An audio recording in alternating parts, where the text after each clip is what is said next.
दोस्तों, एक बार की बात है। एक छोटा सा राज्य था। उस राज्य में एक संत रहा करते थे जो बहुत ज्ञानी थे, जिनकी ख्याति दूर दूर तक फैली हुई थी। उनके पास कोई भी कैसी भी समस्या लेकर क्यों ना आए, वो उस समस्या का समाधान अवश्य करते थे। जब भी वह किसी की समस्या सुनते तो उसमें लीन हो जाते और उसके बाद कुछ देर के लिए वो आंखें बंद करते और उस समस्या के बारे में अच्छे से सोच विचार करते और उसके बाद उसका समाधान देते। जब भी कोई व्यक्ति उनके पास अपनी समस्या लेकर जाता तो वो उसकी समस्या को बड़े ही ध्यान से सुनते, समझते, अपनी आंखें बंद करते और उस पर सोच विचार करने के बाद वो उसका समाधान दिया करते। ऐसे में कोई भी व्यक्ति उनके बारे में केवल एक ही बात सोचता था, शायद इन साधु के पास कोई ऐसी चमत्कारिक शक्तियां हैं जिससे ये समाधान पूछते हैं और उसके बाद हमें वह समाधान बताते हैं। एक बार एक युवक ने उन महाराज से यह पूछ भी लिया, हे महाराज, क्या आपके पास ऐसी कोई चमत्कारिक शक्तियां हैं जिसके कारण आप हमारी समस्याओं का समाधान करते हैं, या आपके पास ऐसी कोई दिव्य दृष्टि है जिससे आप हमारी समस्याओं का समाधान खोज पाते हैं। उस युवक की यह बात सुनकर वह साधु जोर जोर से हंसने लगे, लेकिन उन्होंने उस युवक की बात का कोई जवाब नहीं दिया। उसके कुछ ही दिनों बाद उस राज्य में एक बड़ी अजीब सी घटना घटी। उस राज्य में एक बुढ़िया औरत रहा करती थी जो अपने पूरे घर में अकेले ही रहती थी। उसका कोई न था। उस राज्य से होकर 4 मित्र अपने घर की ओर जा रहे थे। वे लोग दूसरे नगर में काम करके पैसा इकट्ठा करके अपने गांव की ओर जा रहे थे। यह बात बहुत पुराने जमाने की है, जब यातायात के साधन ना हुआ करते थे, इसलिए वे लोग पैदल ही यात्रा किया करते थे। इसी कारण वे चारों मित्र अपने अपने धन को इकट्ठा करके अपने गांव की ओर प्रस्थान कर रहे थे। उन चारों ने अपना अपना धन एक छोटी सी पोटली में रखा था और उसी पोटली में उन सब की सारी कमाई थी। तभी उन चारों मित्रों में से एक मित्र कहता है, मित्रों, इस तरह से यदि हम अपना धन अलग अलग रखेंगे तो इससे हमारा धन चोरी हो सकता है। क्यों ना हम अपना सारा धन एक ही पोटली में रख दें, जिससे हम सब इस पर ध्यान भी दे सकेंगे और हमारा धन सुरक्षित भी हो जाएगा। और जब हम अपने गांव पहुंच जाएंगे तो हम वहां पर अपना अपना हिस्सा इसमें से ले लेंगे। उन तीनों मित्रों ने उस युवक की बात मान ली और वे सभी मिलकर अपना धन एक ही पोटली में रख देते हैं और वे सभी मिलकर अपने गांव की ओर आगे बढ़ते हैं। चलते चलते काफी समय बीत चुका था और अब रात्रि होने वाली थी। तभी आगे चलकर रास्ते में उन्हें एक घर दिखाई दिया जहां पर एक बूढ़ी औरत रहा करती थी। रात्रि का समय भी हो चुका था और उन चारों मित्रों को रात रुकने के लिए कोई न कोई जगह की आवश्यकता भी थी। ऐसे में उन चारों ने मिलकर यह योजना बनाई कि वे लोग आज रात इसी घर में ठहरेंगे। इसलिए वे चारों लोग उस घर की ओर आगे बढ़ते हैं। उस घर का दरवाजा खटखटाते हैं।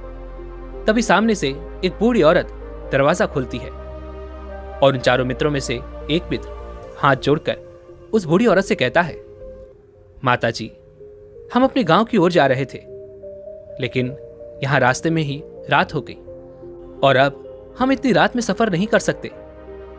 इसलिए हमारी आपसे विनती है कि हम आपके यहां पर एक रात रुकना चाहते हैं। कल सुबह होते ही हम यहां से चले जाएंगे।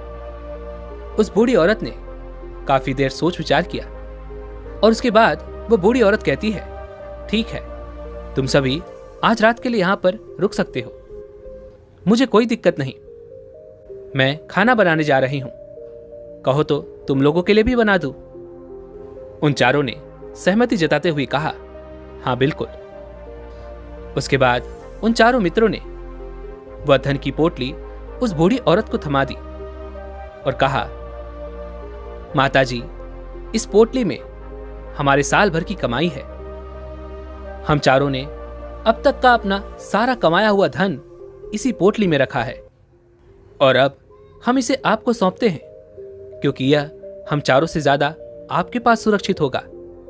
हम बस इतना चाहते हैं कि यदि हम चारों में से कोई एक व्यक्ति इसे लेने आए तो आप इस पोटली को उसे मत देना जब तक कि हम चारों एक साथ इस पोटली को लेने ना आए। तभी वो बूढ़ी औरत कहती है, ठीक है बेटा, यदि तुम चारों एक साथ आओगे तभी मैं इस पोटली को आपको सौंपूंगी।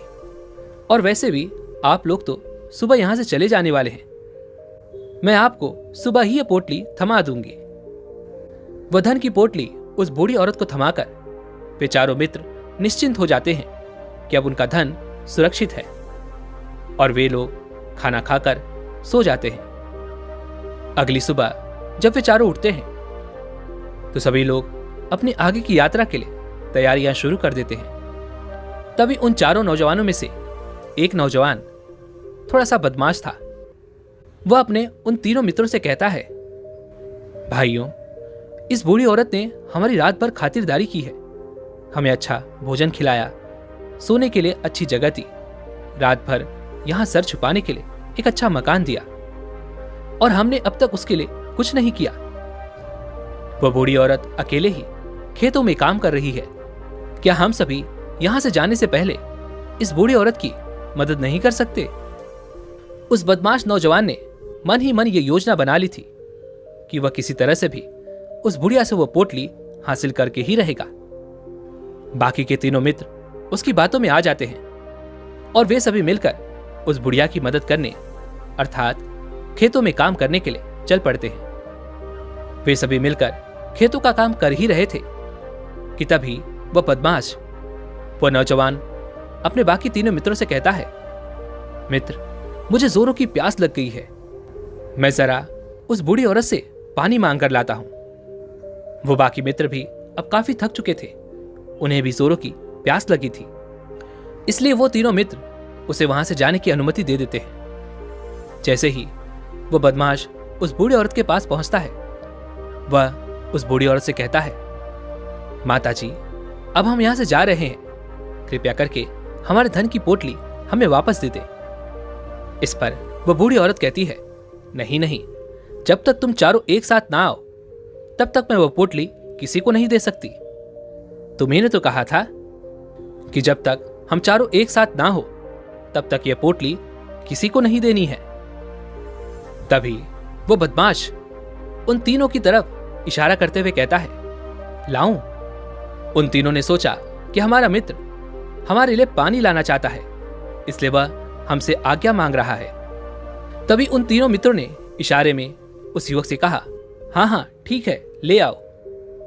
यह देख उस बुढ़िया को यह लगने लगा कि अब ये चारों यहां से जा रहे हैं और ये अपनी पोटली मांग रहे हैं, इसलिए उस बुढ़िया ने वो पोटली लाकर उस बदमाश के हाथों में रख दी और वह बदमाश उस पोटली को लेकर वहां से चला गया और बाकी के तीनों मित्र अपने खेत के काम में व्यस्त हो जाते हैं। कुछ देर के बाद जब वो तीनों खेत का काम करके वापस लौटते हैं और उस बुढ़िया से कहते हैं, माताजी, हमारा मित्र जो यहां पानी पीने आया था वो कहां गया? इस पर वो बुढ़िया कहती है, क्या वो पानी पीने आया था?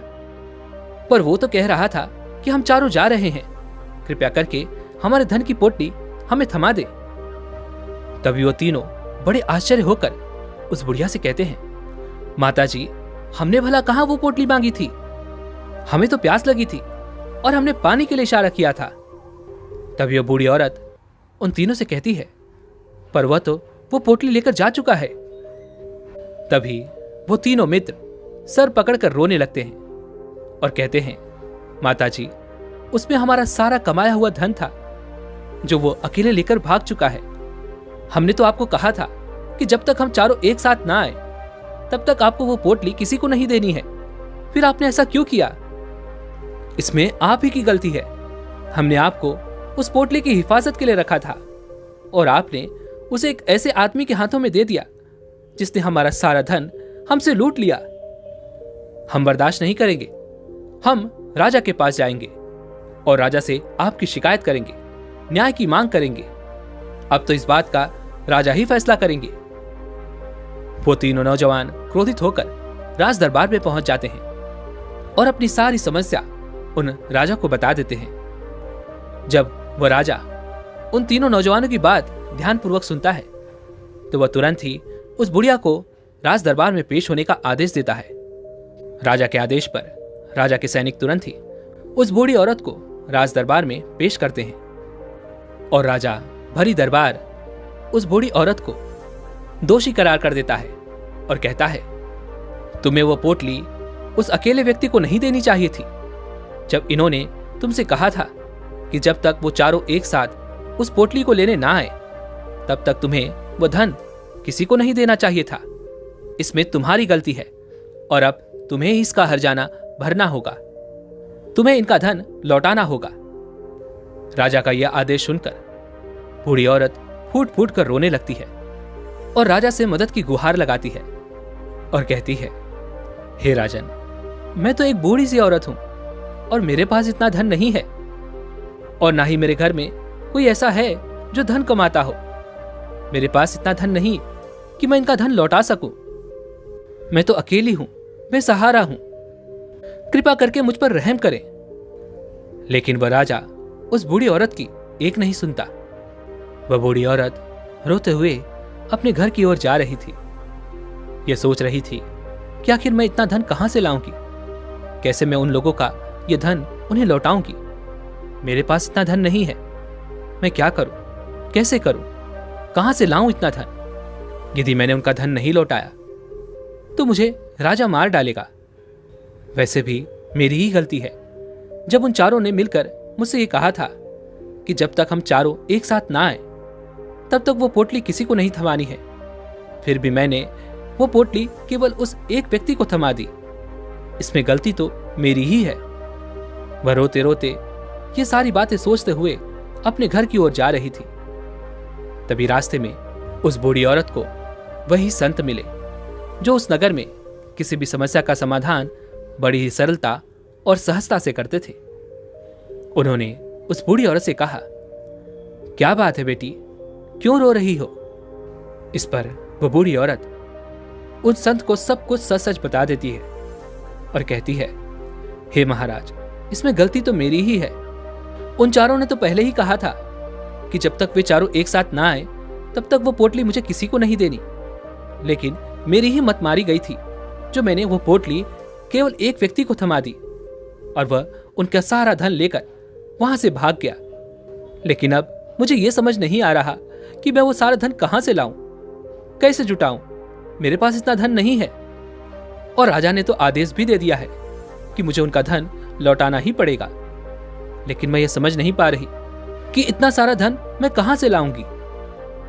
तभी वसंत उस बूढ़ी औरत से कहते हैं, शांत हो जाओ, मैं कोई ना कोई रास्ता जरूर निकाल लूंगा। इतना कहकर वसंत वहीं पर बैठ जाते हैं, ध्यान करने लगते हैं। कुछ देर के लिए आंखें बंद कर वह सोचते हैं, विचार करते हैं। मौन रहकर वो समस्या का समाधान निकालते हैं और उसके बाद वो उस बूढ़ी औरत से कहते हैं, बेटी, राजा ने जो फैसला किया है वो बिल्कुल गलत है। आपने जो किया इसमें आपकी कोई गलती नहीं है। राजा का फैसला गलत है। उन संत के इतना कहने पर वो बूढ़ी औरत चुप हो गई और यह सोचने लगी कि आखिर राजा का फैसला कैसे गलत हो सकता है। राजा तो सभी के लिए न्याय ही करते हैं और वह कभी किसी का बुरा नहीं करते। फिर आखिर आज राजा का फैसला कैसे गलत हो गया? उन संत और उस बुढ़िया की बातें आसपास के खड़े लोग सभी लोग सुन रहे थे और वे लोग भी बड़े अचरज में थे कि आखिर राजा का फैसला कैसे गलत हो सकता है। राजा ने तो बिल्कुल सही फैसला लिया है। इस बूढ़ी औरत ने ही गलती की है। उन चारों का धन केवल एक ही को थमा दिया। ऐसे में इस बुढ़िया को उनका धन तो लौटाना ही चाहिए। राजा ने गलत फैसला कहां किया है? तभी वसंत उस बूढ़ी औरत से कहते हैं, जाओ और राज दरबार में कह दो कि हे राजन, आपका फैसला गलत है और सही क्या है, गलत क्या है, इसका फैसला मैं करूंगा। पहले तो वह बूढ़ी औरत इतनी हिम्मत ही नहीं जुटा पा रही थी कि वो राज दरबार में जाकर भरे राज दरबार राजा को यह कह सके कि राजन, आपका फैसला गलत है। लेकिन जैसे तैसे उसने हिम्मत जुटाई और वह वापस राज दरबार लौटी। उसने डरते हुए भरे राज दरबार राजा से बड़ी थर्राती आवाज में कहा, हे राजन, आपने जो फैसला किया है वो फैसला गलत है। इतना कहकर उसने राजा को सारी बातें सच सच बता दी। उस बूढ़ी औरत की बात सुनकर राजा बहुत क्रोधित हुआ। राजा ने उस बूढ़ी औरत से कहा, कौन है वो संत जिसने मेरे फैसले को गलत बताया है? क्या उन्हें नहीं लगता कि मैंने सही निर्णय लिया है? मैं हर रोज कई निर्णय लेता हूं, कई फैसले करता हूं, लेकिन आज तक कभी किसी ने मुझसे यह नहीं कहा कि मेरा फैसला गलत है। यदि उन संत ने मुझसे सही फैसला ना सुनाया, उन्हें फांसी की सजा दे दूंगा। यह बात पूरे नगर में फैल गई। सभी लोग ये जानने के लिए हैरान थे कि आखिर वह साधु ऐसा कौन सा फैसला सुनाने वाले हैं जो राजा से भी उचित होगा, जिसमें सबके लिए न्याय होगा। राजा ने अपने सैनिकों को तुरंत ही आदेश दिया कि जाओ और उस संत को राज दरबार में लाओ। राजा की आज्ञा के अनुसार वे सैनिक तुरंत ही उन संत को लेने के लिए निकल पड़े। वे लोग कुछ ही देर बाद उन संत को लेकर राज दरबार पहुंचे। राज दरबार में सभी लोग उपस्थित थे और सभी लोग उन संत के फैसले का इंतजार कर रहे थे। उन संत को देखकर राजा कहता है, महाराज, आपको ऐसा क्यों लगता है कि हमने जो फैसला किया है वो गलत है? इस बुढ़िया ने यह वादा किया था कि वो चारों लोगों को एक साथ ही वो पोटली थमाएगी। फिर आखिर इसने अपना वादा क्यों तोड़ा? इसने ये गलती क्यों की कि इसने केवल एक ही को वो पोटली थमा दी और वह उनका सारा धन लेकर यहां से भाग गया? तो क्या इसमें इसकी गलती नहीं है? क्या इसे इनका धन नहीं लौटाना चाहिए? इस पर वह साधु बड़ी विनम्रता से राजा से कहते हैं, हे राजन, ये आपका फैसला था, लेकिन मैं आपसे कुछ कहना चाहता हूं। इस पर राजा कहता है, ठीक है, कहिए, आप क्या कहना चाहते हैं?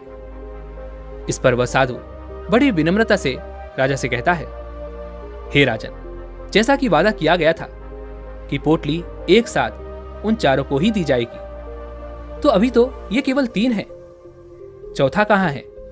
तो इनसे कहिए कि ये लोग यहां से वापस जाएं और अपने उस चौथे मित्र को यहां लेकर आए, तभी इनका धन वापस किया जाएगा। और वादा भी ऐसा ही किया गया था कि जब तक चारों लोग एक साथ ना हो तब तक उनका वह धन उन्हें नहीं लौटाया जाएगा। और यदि यह बूढ़ी औरत इन तीनों को धन लौटा देती है तो यह बूढ़ी औरत अपना वादा तोड़ देगी, और यह सही नहीं है। इसलिए यदि आप चाहते हैं कि इनका धन लौटाया जाए तो पहले इनसे कहिए कि ये लोग जाएं और अपने उस चौथे मित्र को यहां पर वापस ले आएं। उस राज दरबार में हर कोई इस बात को सुनकर बहुत खुश हुआ। सभी ने उन संत की बहुत तारीफ की। राजा भी उन संत के इस फैसले से पूरी तरह से सहमत था। राजा तुरंत ही उन संत के सामने सिर झुका लेता है और हाथ जोड़कर उनसे कहता है, हे महाराज, आपका यह फैसला इतना सही कैसे हो सकता है? आखिर ये बात मेरे दिमाग में आई क्यों नहीं? मैंने इस बात को इस तरह से सोचा क्यों नहीं? तभी वो साधु उस राजा से कहते हैं, हे राजन, आपके पास और भी काम होते हैं। आप दिन भर व्यस्त रहते हैं और आपको जल्दीबाजी में फैसले लेने पड़ते हैं। आपने इस मामले को सुना, समझा, लेकिन इसे देखने में आप गलती कर गए। इसे आपने केवल ऊपरी तौर पे देखा। आपने इसकी गहराई तक जाने का प्रयास तक नहीं किया। यदि आपने इस मामले की गहराई को देखा होता, समझा होता, तो आप भी इसी नतीजे पर आते। जब तक हम किसी मामले की गहराई तक नहीं जाते तब तक हम उसका सही समाधान नहीं निकाल सकते। लेकिन हम में से अधिकांश लोग तो अपने फैसले केवल जल्दीबाजी में लेना चाहते हैं, भले ही वो मामला कितना भी गंभीर क्यों ना हो। हमें तो बस अपना हक चाहिए, हमारा नाम होना चाहिए, भले ही वो फैसला हमारे लिए आगे चलकर हमारे लिए नुकसानदायी क्यों ना हो। लेकिन हम तो उस मामले की गहराई तक जाने के लिए सोचते तक नहीं। तभी वह राजा उन संत से कहता है, हे महाराज, क्या आपके पास कोई दिव्य शक्तियां हैं? क्या आपके पास ऐसी कोई चमत्कारिक शक्ति है जिससे आप सवाल करते हैं और बदले में वो आपको जवाब देती है, जिस कारण आप सटीक और सही समाधान बता पाते हैं। राजा की यह बात सुनकर वसंत मुस्कुराने लगे और राजा से कहते हैं, हे राजन, ये सवाल मुझसे कई लोगों ने पूछा है और मैंने कभी किसी का कोई जवाब नहीं दिया, लेकिन आप इस राज्य के राजा हैं, इसलिए मैं आपके इस प्रश्न का उत्तर देता हूं। आप में से कई लोगों को यहां ऐसा लगता है कि मेरे पास कोई ऐसी शक्तियां हैं जिससे मैं बात कर सकता हूं, जिससे मैं कोई भी समस्या का समाधान पा सकता हूं। लेकिन मैं आप लोगों को एक बात सच सच बता देता हूं, मेरे पास ऐसी कोई शक्तियां नहीं है। मैं तो केवल हर मामले की गहराई तक सोचता हूं, उस बात पर विचार करता हूं, और जब मैं विचार करता हूं तो मेरे सामने कई सारे समाधान आते हैं, और जो समाधान मेरे सामने आते हैं मैं उन पर भी विचार करता हूं, उनके बारे में भी गहराई तक जाता हूं, और जब मुझे लगता है कि इस समस्या का समाधान यही होना चाहिए, तभी मैं समाधान उस व्यक्ति को देता हूं ताकि वह अपनी समस्या का समाधान कर सके। अब आप ही सोचिए, आप जल्दीबाजी में यह फैसला लेकर इस बुढ़िया का जीवन पूरी तरह से बर्बाद कर देते। हमारा पूरा जीवन केवल एक फैसले पर निर्भर करता है। यदि वह फैसला सही हुआ तो हमारा जीवन अच्छा बन जाएगा, और यदि वह फैसला गलत निकला तो हमारा जीवन नरक से भी बदतर हो सकता है। इसलिए यदि आप सही और सटीक फैसला लेना चाहते हैं तो आपको मौन रहना सीखना पड़ेगा। मौन रहकर उस पर विचार करना सीखना होगा, क्योंकि हमारे फैसले ही हमारा भविष्य तय करते हैं, हमारी जिंदगी का अगला पड़ाव तय करते हैं। फिर चाहे वो फैसले छोटे हों या बड़े, वे ही हमारी जिंदगी को निर्धारित करते हैं। इसलिए सबसे पहले हमें सही फैसले लेने के लिए मौन रहना सीखना आवश्यक है, उन पर विचार करना आवश्यक है। और जब आप ऐसा करते हैं तो आपके सामने एक ही समस्या के कई सारे समाधान निकल कर आते हैं, और जब आप उन पर गौर करेंगे तो आपको यह समझ में आएगा कि उन फैसलों का समाधान कैसा होना चाहिए, किस समाधान से आपको क्या फायदा होगा और क्या नुकसान होगा। यह उस समाधान पर सोच और विचार करने पर ही आप उसे समझ सकते हैं, और तभी आप यह निर्णय भी ले सकते हैं कि क्या यह समाधान उचित रहेगा या नहीं। और यह सब संभव हो सकता है यदि हम कम बोलना शुरू करें। कम बोलने का अर्थ यह नहीं कि आप पूरी तरह से मौन हो जाएं। इसका अर्थ यह है कि आप भीतर से शांत हो जाएं, और जब आप भीतर से शांत होने लगते हैं तो आपका मन स्पष्ट होने लगता है, साफ होने लगता है, और आप किसी भी चीज पर सोच विचार कर सकते हैं। और जब आप भीतर से शांत होने लगते हैं तो आप ऊपर से भी कम बोलते हैं, और जब आप धीरे धीरे कम बोलने के आदी हो जाते हैं तो आप साफ और स्पष्ट तौर पर सोच और समझ पाते हैं। आपके विचारों में वो शुद्धता आ जाती है जिससे आपको ये साफ और स्पष्ट देखने को मिल जाता है कि कौन सा फैसला सही होगा और कौन सा फैसला गलत होगा। आपको उस परिस्थिति में क्या करना चाहिए और क्या नहीं करना चाहिए। लेकिन हम में से अधिकांश लोग अपने आप को सही साबित करने के लिए, अपने आप को ऊंचा साबित करने के लिए अत्यधिक बोलते हैं, और वो इतना बोलते हैं कि हर कोई उनकी बातों को गंभीरता से नहीं लेता। उन्हें ऐसा लगता है कि मानो ज्यादा बोलना ही हमारे लिए हमारा शस्त्र है। लेकिन वो ये भूल जाते हैं कि वो अत्यधिक बोलकर मूर्ख बन रहे हैं। लोग हमारा मजाक बनाते हैं, हमें मूर्ख समझते हैं, हमसे दूर रहने लगते हैं, क्योंकि उन्हें हमारी बकबक अच्छी नहीं लगती। लेकिन जब आप भीतर से शांत होने का प्रयास करते हैं और धीरे धीरे भीतर से शांत होने लगते हैं तो आप खुद ब खुद ऊपरी तौर पर कम बोलना शुरू कर देते हैं। इससे आपके मन में, आपके मस्तिष्क में एक साफ और स्पष्ट विचार उत्पन्न होते हैं, और आप अपने आप को साफ और स्पष्ट तौर पर समझ पाते हैं, देख पाते हैं आपको कब, क्या, क्यों और कितना बोलना चाहिए, और आपको कब, कैसे, क्यों, किस तरह से कौन सा फैसला लेना सही है या नहीं, ये भी आप अच्छी तरह से समझ और जान पाते हैं। जब आप कम बोलना शुरू करते हैं तब आप अपने आप को बहुत अच्छी तरह से समझना शुरू कर देते हैं, अपने आप पर अच्छी तरह से विचार करना शुरू कर देते हैं। तब आपको ये बात भी बहुत अच्छी तरह से समझ में आने लगती है कि जो हम बेकार की बकबक करते हैं उसमें हमारे शरीर की बेवजह ही कितनी सारी ऊर्जा यूं ही व्यर्थ हो जाती है, नष्ट हो जाती है। जिसे हम चाहें तो किसी जरूरी काम में लगा सकते हैं, फैसले लेने में लगा सकते हैं, जिससे हम तनाव मुक्त रह सकते हैं और हमें अच्छी नींद भी आ सकती है। और यदि आप इसी प्रकार सोच और विचार कर फैसले लेना शुरू करते हैं तो आपका मस्तिष्क भी अच्छी तरह से काम करने लगता है और आपका मस्तिष्क पहले से भी ज्यादा शक्तिशाली हो जाता है। और इसका एक बहुत अच्छा उदाहरण भी आपको मैं बताना चाहूंगा। जब आप स्कूल में पढ़ते थे या फिर आज भी आप पढ़ रहे हो तो आपने देखा होगा कि जो बच्चे होनहार होते हैं, होशियार होते हैं, वे लोग बहुत कम बातें करते हैं और अपना समय सही चीजों में लगाते हैं। वह अधिकांशतः अपना समय मौन होकर ही बिताते हैं। इसी वजह से वो पढ़ाई करने में बहुत तेज होते हैं। वो जो कुछ भी पढ़ना चाहते हैं वो उसे याद कर ले जाते हैं। लेकिन वहीं पर दूसरी तरफ जो लोग बहुत अधिक बोलते हैं, यदि आप उन्हें पूरे 24 घंटे भी दे दें तो भी वह उस तरह से उन चीजों को याद नहीं रख सकते जिस तरह से वो मौन रखने वाले बच्चे उन बातों को याद कर लेते हैं। और महान चाणक्य ने भी यही कहा है कि जो व्यक्ति ये समझ जाता है कि उसे कब, कहां और कितना बोलना चाहिए, उस व्यक्ति को सफल होने से कोई नहीं रोक सकता। और आप इतिहास उठाकर देख सकते हैं, आज तक जो भी लोग महान हैं, जो लोग भी सक्सेसफुल बने हैं, उन लोगों की आदत बहुत कम बोलने की है। उनका पूरा ध्यान केवल अपने लक्ष्य पर होता है और अपना पूरा समय वो अपने लक्ष्य को पाने में ही लगा देते हैं। इसलिए आपको भी यह आदत अपने जीवन में उतारनी चाहिए। और कम बोलने का अर्थ ये नहीं कि आप ऊपर से कम बोलें, बल्कि आप भीतर से कम बोलिए, भीतर से शांत रहिए। यदि आप रोज इसका अभ्यास करते हैं तो केवल कुछ दिनों में ही इससे होने वाले लाभ आपको आपके सामने नजर आने लगेंगे। दोस्तों, उम्मीद है कि आपने आज की इस वीडियो से जरूर कुछ न कुछ सीखा होगा।